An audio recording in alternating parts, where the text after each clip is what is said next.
I have a question for you. All right. All right.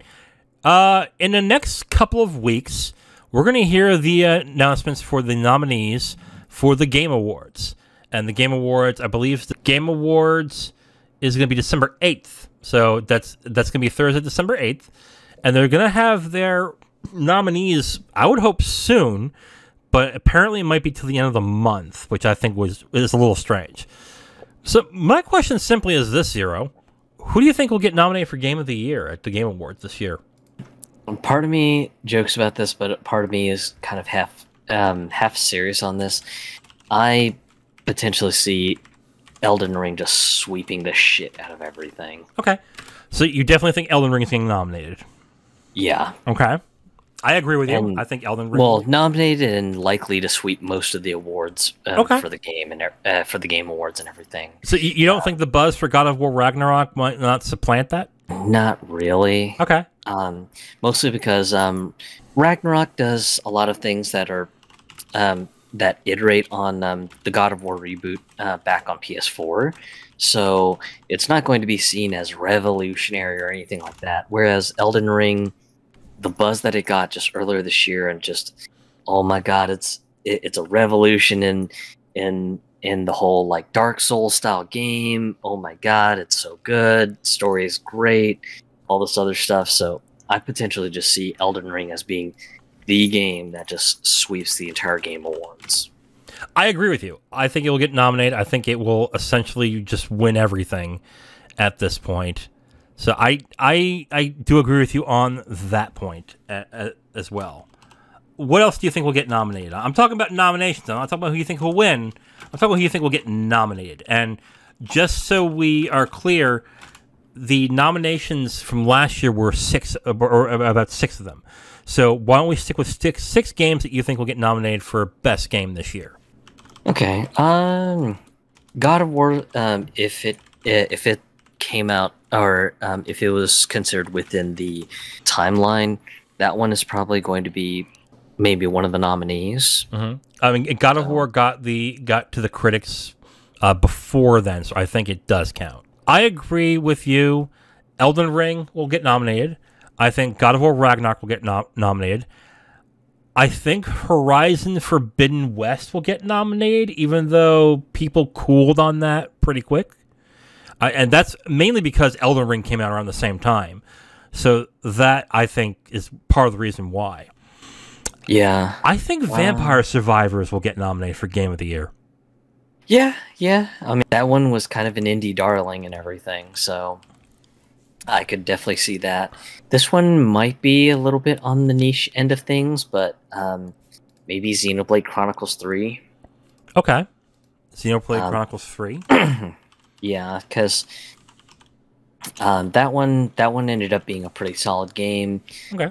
Good open world design, great music. A little bit heavy on the anime for anyone and who likes the anime stuff. So people who hate anime may not agree, but I think maybe one of the past Game Awards, Xenoblade Chronicles 2 was nominated for some stuff. So that's kind of the reason I say Xenoblade Chronicles 3 might make it on to this year's charts and everything. Okay. I said Elden Ring, God of War, Vampire Survivors, Horizons Forbidden West. I think Tunic will get nominated. I think as an indie game, yeah. Yeah. Well, no, I think best game of the year. We're just talking about game of the year. We're not talking about indie game. If we go through everything, we'll be here for another 2 hours. Yeah, that's true. Yeah, we're just gonna go for game of the year. The critic reception for that game was really, really good. And unless critics are a lot like the Oscars, where they forget movies that came out in the beginning of the year, I think Tunic will get some Game of the Year nominations. I originally thought maybe Neon White, but I think Tunic would probably be the one that gets it, on top of Vampire Survivors. See, here's the thing. I'm looking at a lot of the games that came out this year and the critic responses, and they're solid, but they're not, like, huge. The only ones that really got great critic reception is Elden Ring and God of War. Like, those are the only two that are, like, solid. that are going to get nominated. The rest are kind of up in the air. Like, just look at, and the reason why I'm going through critic reception is because critics are the ones who basically are being polled as to who should get nominated. So it's not like I'm saying like, oh, they know what's best. They are the people who are going to be deciding on who's being nominated, and essentially who will win. So it would be smart to look at the critic response to see what they think are the best games this year. Stray might get a nomination. I feel like. You think Stray will get best game? Possibly. Okay. Possibly, because I know that one was one that got a lot of real positive buzz when it came out. I think my sixth and final game that I think will get nominated for best game of the year is Immortality, the Sam Barlow game that came out this past year. Yeah. I mean, Sam Barlow games, like except for Telling Lies, they get an inordinate amount of critical praise. I mean, big amount of praise. Her story got so much praise that between me and you, Zero, it didn't deserve it. it was a Google machine game. I mean, and the story was okay at best. You kind of overrated this a little, guys. Just saying.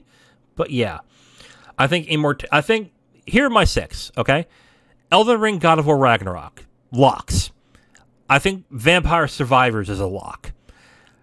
The 3 I think can be switched around, but I think are going to get in there are Tunic, Horizon Forbidden West, and Immortality. I think those are going to be the 6 nominees, in my opinion. Okay. Now, could The Last of Us Part 1 get nominated? Probably. And if it does, I'll just be like, good Lord.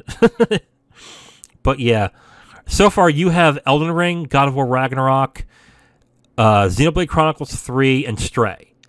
I think I'll be in agreement with you that Vampire Survivors is likely another solid lock. So, okay. So the first 3 are on par and the same with yours, and I think the only I think I still have just one more slot. Yeah, one more. This one is just going to be a total joke one, just to kind of put some levity into this list of things. Bayonetta 3. You know what? A part of me wanted to say it because I don't know. Okay, again, this is the critics who are going to do this. I see Bayonetta 3 getting fan game of the year just to spite that woman, essentially. And because just for that reason alone. And then I'll piss myself if Jennifer Hale gets Best Actor. I will piss myself if she gets Best Actress in the Game Awards. But that's right. They do have a voice acting category. Yep. So yeah, that would be absolutely hilarious. Just if Bayonetta, if it's just like Jennifer Hale is Bayonetta in Bayonetta 3, that would just send me into stitches. Holy shit! Oh, that would be. Oh god. And the announcers, and this goes to the true Bayonetta, Jennifer Hale. Like, oh my god. Anyway, okay, so your 6 is Elden Ring, God of War Ragnarok, Xenoblade Chronicles 3, Stray, Vampire Survivors, and Bayonetta 3. Yeah. Okay, my 6 are Elden Ring, God of War Ragnarok, Vampire Survivors, Tunic, Horizon Forbidden West, Immortality. I agree with you. I think Elden Ring will probably win this. I think it's a slam dunk. They're going to win this. I can see Vampire Survivors getting nominated for Best Indie Game and winning that. Yeah, I definitely agree on indie game. Just Vampire Survivors just gotten so much love this entire year. Oh, yeah. I think even more so the fact that originally it was just a one dev effort for the most part before they got just everyone sort of involved, because I think Stephanie Sterling is now involved on writing all the lore encyclopedia entries for all the enemies and everything. Really? Interesting. So I know the team for Vampire Survivors has gotten a bit larger over the last couple months, but yeah, as far as like indie game of the year, I could easily see just Vampire Saviors just taking it. Right, and that's a good story too, because I thought Tunic was a game that was in development for a long time, right? And that was from a one developer person, if I recall correctly. Am I right on that? I think so. I'm not 100% familiar with Tunic's backstory. Yeah, apparently it's only credited to one developer, Andrew Scholdice, and the Wow. Tunic team. So he may have had help, but yeah, it's an action adventure game developed by Andrew Scholdice. So that's a one-person team, and it's been in development for 7 years. I still think Vampire Survivors will get nominated, but I'm comfortable with my list. I think Tunic will end up on there. For some reason, I just see Horizon Forbidden West being there, even though the talk around that game died quick. And if it didn't get nominated and it turns out to be Bayonetta 3, it won't surprise me at all. But I think that's what's going to end up happening. And then just Immortality is just a critical catnip game. It's just a game that critics adored, and since it's Sam Barlow, he gets an inordinate amount of praise, and that's it. That's just how it is. And they'll get nominated. He'll probably get Best Narrative, and then that will be it with that one. But yeah, again, nominees: 0 things. It's Elden Ring, God of War Ragnarok, Xenoblade Chronicles 3, Stray, Vampire Survivors, and Bayonetta 3, with Elden Ring winning. And I think it's going to be Elden Ring, God of War Ragnarok, Vampire Survivors, Tunic, Horizon Forbidden West, and Immortality, with Elden Ring winning. So good? Yeah. Yeah, sounds good to me. But yeah, I swear, just I will fucking piss myself laughing if Bayonetta 3 shows up in like the best voice acting category. I swear to will. God, I will piss myself. It will. I think Jennifer Hale, when she's in a game, gets nominated every year. So it will. And after the controversy throughout the year, it will definitely get nominated. Like, absolutely. Yep. Yeah. So that will not surprise me if that happens. In fact, I will essentially guarantee it will happen. The question is when she gets nominated, if she wins. Because then if she wins, oh Lord, are we going to hear from Helena Taylor after that? Like, I am Bayonetta, and I never got nominated for a Game Award. And I would pay to see that, actually. That would be funny. But Yeah. okay. Yeah. Might have to make a bingo card for this year's Game Awards. Well, let's see. Helena Taylor freak out. Elden Ring wins. Bingo. Thank you for listening to this podcast segment. The Capital Games podcast is done every week, and we post it on all your favorite podcast apps, as well as segments on YouTube. If you want to listen to another segment, you can listen to a new one right there on the screen. We also do a movie podcast called the Capital Games Movie Club. If you'd like, you can go ahead and click on that and see all the movies that we have reviewed from that point. Thank you for listening, and we hope to hear from you soon.